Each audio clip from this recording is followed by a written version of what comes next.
Abattez la bibliothèque.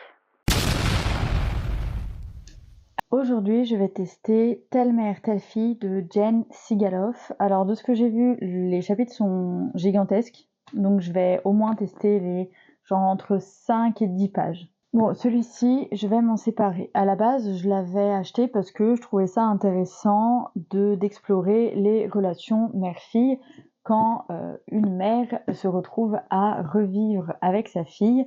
Parce que cette fois c'est la mère qui a son appartement qui est en train de se faire refaire et du coup elle a besoin d'un logement. Ça change un peu de la trope typique de l'enfant qui revient vivre chez ses parents pour X ou Y raison. On reste par contre sur quelque chose qui me paraît très cliché et c'est pour ça que je vais m'en séparer malgré que le style d'écriture a l'air bien. Donc le personnage principal, elle est animatrice télé, ça se voit que c'est un peu une bourgeoise on va dire.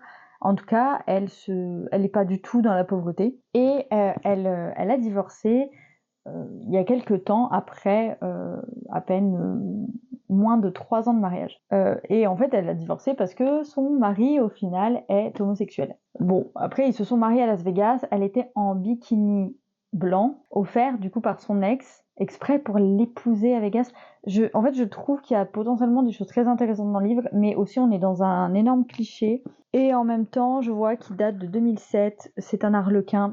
Bon voilà. Je pense que ça peut être sympa parce qu'en plus je vois que on explore aussi le côté romantique chez les parents qui ont dépassé la quarantaine. Ça peut être des sujets intéressants, mais quand je vois un peu certains dialogues qui me paraissent en fait très dans le cliché de ces époques-là, je sens que c'est le truc à vraiment finir par être dégoûté du livre si c'est trop dans les clichés. Donc vu qu'il faut que je me sépare quand même pas mal de bouquins, ça fait des années que je l'ai, ouais, je vais m'en débarrasser.